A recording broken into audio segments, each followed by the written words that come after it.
राम एक traveller photographer होता है जो कि अलग अलग जगह पर जाकर मूवमेंट्स को कैप्चर करता है और साथ ही स्टूडेंट्स को फोटोग्राफी के लिए ट्रेन करता है। राम अपने अगले प्रोजेक्ट के लिए तंजावुर जा रहा था और उसी रूट में राम का गांव पड़ता है। राम उस लड़की को रास्ते में अपने गांव के बारे में सब कुछ बताता है। तभी उसे एक ब्रिज दिखता है। उसे देखकर वो लड़की को बताने के लिए एक्साइटेड होता है, लेकिन अचानक से वो शांत हो जाता है, मानो उस जगह से कोई चीज उसके दिल से जुड़ी हो लेकिन वो अधूरी रह गई हो। राम अपने स्कूल के आगे रुक जाता है। सिक्योरिटी गार्ड सो रहा था। राम के कहने पर वो लड़की बार बार गाड़ी को आगे पीछे करके सिक्योरिटी गार्ड को डराती है। राम गाड़ी से बाहर निकलता है। वो सिक्योरिटी गार्ड राम की हरकत से ही उसे पहचान जाता है, क्योंकि बचपन में भी राम अपनी साइकिल से उन्हें ऐसे ही डराता था। वो लोग साथ बैठकर चाय पीते हैं। अब राम स्कूल के अंदर जाता है। वहाँ के स्पोर्ट्स ऑनर बोर्ड में उसका नाम लिखा हुआ था। राम बचपन की सभी चीजें महसूस करता है। फिर वो भागकर अपनी क्लास में जाता है और अपनी बेंच में ऐसे बैठ जाता है मानो वो उस जगह से किसी की निगाहों का इंतजार कर रहा हो। राम बाहर आकर ग्राउंड में बैठ जाता है। तभी वहाँ सिक्योरिटी गार्ड आता है और वो राम को एक फ्रूट देते हैं जो कि वो उसे बचपन में दिया करते थे। वो राम से उसके बचपन के दोस्त के बारे में उससे पूछते हैं। राम कॉल पे उनकी बात करवाता है। राम का दोस्त उससे पूछता है, तू वहाँ कैसे पहुंच गया? And it's all happening because of destiny.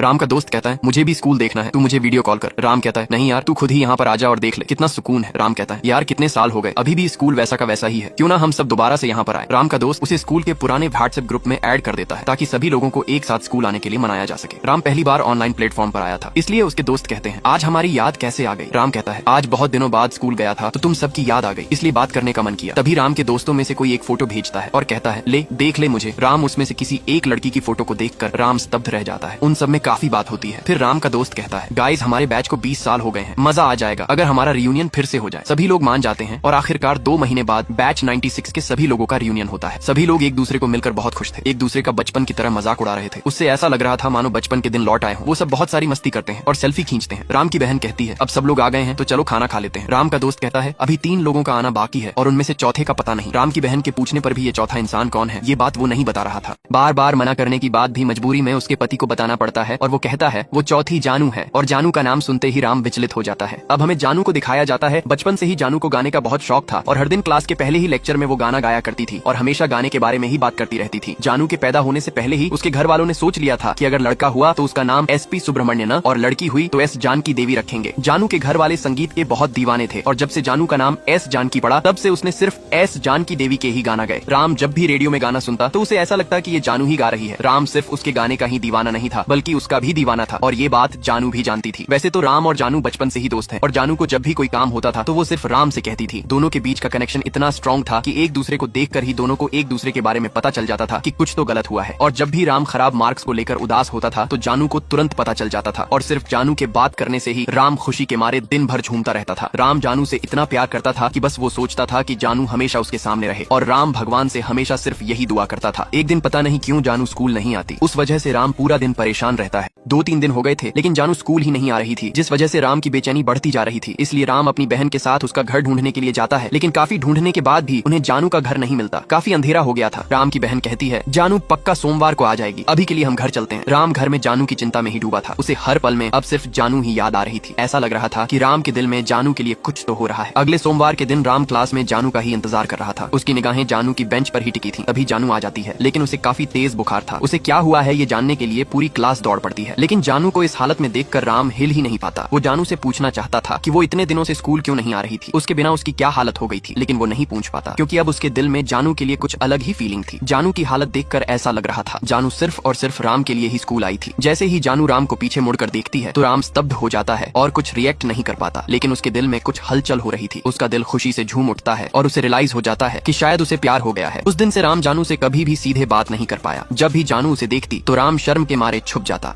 Ram अपनी बहन को बता देता है कि वो जानू से प्यार करने लगा है। उसके बाद से उनकी बातें आंखों आंखों में, इशारों इशारों में होने लगी। राम को लगा था कि किसी को भी उनके बारे में नहीं पता चलेगा, लेकिन जानू के बर्ताव को देखकर राम के दोस्त सतीश को पता चल जाता है। सतीश और राम की बहन उन्हें अकेले में बात करने के लिए छोड़ देते हैं। राम शांत खड़ा था, वो जानू से नजरें ही नहीं मिला पा रहा था। जानू पूछती है, कुछ कहना चाहते हो तुम? राम के मन में ढेर सारी बातें थी कि वो तुमसे कितना प्यार करने लगा है, तुम्हारे बिना एक पल भी जीना मेरे लिए कितना मुश्किल हो रहा है। राम क्या कुछ नहीं कहना चाहता था, लेकिन वो नहीं कह पाता। जानू को सब पता था कि राम उसे प्यार करता है, वो क्या कहना चाहता है। राम जो कह नहीं पा रहा था जानू वही सुनना चाहती थी, लेकिन राम के कुछ कहने की हिम्मत ही नहीं होती। जानू सब जानते हुए भी कहती है, तो मैं यहाँ से जाऊँ? राम हल्के मन से कहता है, हाँ जा सकती हो। अगले दिन जानू गाने के लिए जा रही थी। तभी राम सतीश से कहता है कि उससे कहो कि वो जमुना के तट वाला गाना गाएं, लेकिन जानू वो गाना नहीं गाती है। राम जानू से वो गाना गवाने के लिए कई कोशिश करता है, पर जानू जानबूझकर रोज वो गाना नहीं गाती। लेकिन जो गाना जानू गाती थी उस गाने के हर वर्ड में वो राम को क्या कहना चाहती है और वो भी राम के लिए क्या फील कर रही है वो उसके शब्दों से जाहिर हो रहा था। लेकिन दोनों सामने से कभी एक दूसरे को दिल की बात नहीं बताते। आज जानू का जन्मदिन था। वो क्लास में चॉकलेट बांट रही थी तभी राम भी आ जाता है। जानू उसे चॉकलेट लेने के लिए कहती है। राम चॉकलेट लेकर भागने की कोशिश करता है लेकिन उसके दोस्त उसे पकड़ लेते हैं। जानू उसे और चॉकलेट लेने के लिए कहती है। राम जानू को विश भी नहीं कर पा रहा था और घबराहट में उसके पसीने छूट रहे थे। जानू उससे पूछती है, तुम्हें इतना पसीना क्यों आ रहा है? किसी ने कुछ कहा है क्या? अब राम कैसे बताएं कि जब हम अपने उस व्यक्ति के इतने करीब होते हैं जिसे हम चाहते हैं तो उस समय हमारी हालत क्या हो जाती है। राम की बहन कहती है, मेरा भाई स्पोर्ट्समैन है इसीलिए पसीना आ रहा है। लेकिन तभी उसे पता चलता है कि राम की धड़कनें बहुत तेज धड़क रही हैं। वो पूछती है, भाई तेरी धड़कनें इतनी तेज क्यों चल रही है? जानू पूछती है, क्या हुआ? राम की बहन जानू से कहती है, तुम हाथ रख के देखो। जानू जैसे ही अपना हाथ राम के दिल पर रखती है तो जो उसका दिल इतनी तेज धड़क रहा था वो शांत हो जाता है, लेकिन राम बेहोश हो जाता है। राम की बहन समझ नहीं पाई कि जानू के छूने पर राम बेहोश क्यों हो गया। जानू को भी समझ नहीं आया कि आखिर उसने राम जैसे दीवाने पर ऐसा कौन सा जादू कर दिया जो राम उससे इतना चाहने लगा। लेकिन बेहोश राम को कोई उलझन नहीं थी। जानू राम दोनों बस एक दूसरे की आंखों में खोए रहते थे। सब कुछ सही चल रहा था लेकिन वो दिन आ गया था जब ये लोग बिछड़ने वाले थे। क्लास 10वीं का आखिरी एग्जाम फोटोशूट के बाद सभी लोग एग्जाम देने बैठ जाते हैं। एग्जाम देने के बाद सभी लोग घर जा रहे थे। राम की बहन जानू को जल्दी चलने के लिए कहती है। तभी राम का दोस्त कहता है, ये शुदा अब तो तेरा हक बनता है जानू को भाभी कहकर बुलाया करना। ये सुनकर जानू शर्मा जाती है और दोनों अपना सर नीचे कर लेते हैं। राम की बहन और उसके दोस्त उन दोनों को अकेले छोड़कर चले जाते हैं। राम और जानू दोनों अकेले साइकिल चलाते हुए जा रहे थे। दोनों बस एक दूसरे की आंखों में देख रहे थे। उनकी आंखों में एक दूसरे के लिए चाहत साफ साफ नजर आ रही थी। दोनों एक दूसरे से कहना तो बहुत कुछ चाहते थे लेकिन बस शब्द किसी के मुंह से नहीं निकल रहे थे। थोड़ी देर बाद जानू वहाँ से चली जाती है लेकिन राम थोड़ा आगे जाकर ब्रिज पर खड़ा हो जाता है, जैसे उसे एहसास था जानू वापस आएगी। और वही हुआ। जानू बड़ी तेज साइकिल चलाते हुए उसके पास आती है। जानू की आंखें साफ साफ बयान कर रही थी कि वो भी राम से प्यार करती है। उसके बाद जानू राम के ऊपर इंक छिड़क कर कहती है, मुझे भूल मत जाना। और मानो उस समय राम ने वचन दे दिया हो कि वो उसे जिंदगी भर नहीं भूलेगा। और आज 20 साल हो गए थे। राम वैसा का वैसा ही था। और जब से राम को पता चला था जानू यहाँ आने वाली है तब से राम बचपन की तरह बर्ताव करने लगता है। जब जानू वहाँ पर आती है तो उसे देखकर सब लोग बहुत खुश थे। राम का दोस्त उसे जानू के पास ले जाने के लिए काफी कोशिश करता है लेकिन राम नहीं आता। ऐसा लग रहा था अभी भी राम पहले की तरह जानू से नजर नहीं मिला पाएगा। और जब जानू को पता चलता है राम यहाँ है